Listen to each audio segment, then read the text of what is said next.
عسلامة البنات، شنو أحوالكم؟ إن شاء الله تكونوا بخير يا ربي. اليوم رجعت لكم فيديو قصير ومزيان برشا. جيتكم بفكرة مشروع اللي تحب تخدم وهي في الدار، اللي عندها صغير ومتنجمش تخدم ولا تحبش تخدم وتحب تنطر مصروفها من الدار. جيتكم مشروع سهل على الآخر يتعمل في لحظة وفيه ربح 1000%.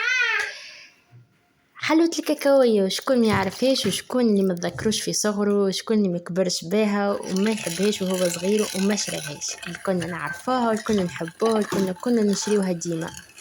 سهلة وبسيطة وتتعمل في ساعة في ساعة، تتباع زادة بسوم باهي وتجيب لك ربح باهي برشا.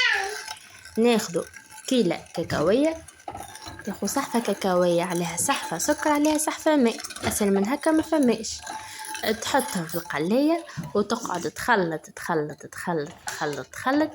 لين الماء يولي يغلي.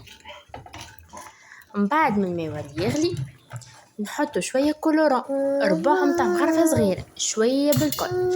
تحب تعمل كولوران أحمر تحب أخضر، انت شنو تحب زادة تعملها بالكاكاو تجي ناشحة توب دو توب. تقعد زادة تحرك فيها ما توقفش على التخليط، تقعد تحرك تحرك تحرك تحرك تحرك تحرك تحرك وما تفدش يا مدام من التحريك. تقعد تحرك لين يشيح معاك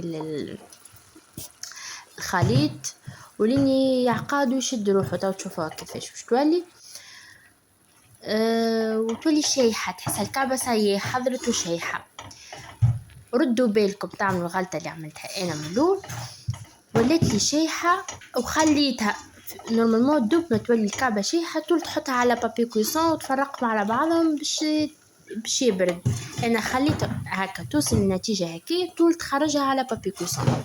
كنت تخليها شوية اخرى على النار راهي باش يذوب السكر وباش يتحرق وباش تجيح مش باش تنجح. ديجا باش نوريكم انا كيفاش عملت، معناها عملت جاتني غلطة عودت عملتها مرة أخرى. هاي النتيجة كيفاش كل كعبة وحدها محلاها جاتني تهبل. وهاني دا باش نوريكم كيفاش ما نشحتليش كي خليتها على الغاز. هاي ديجا جات بقلب واحد من السكر تحرق وذيب الكولورون وما عادش فما حتى شيء. وبعد كي بردت هكا يبست معناها ما نشحتش.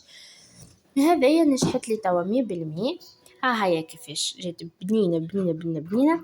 اللي تحب تربح وتخدم الدار ما عليها كان بالوصفة هذيا. وباي باي.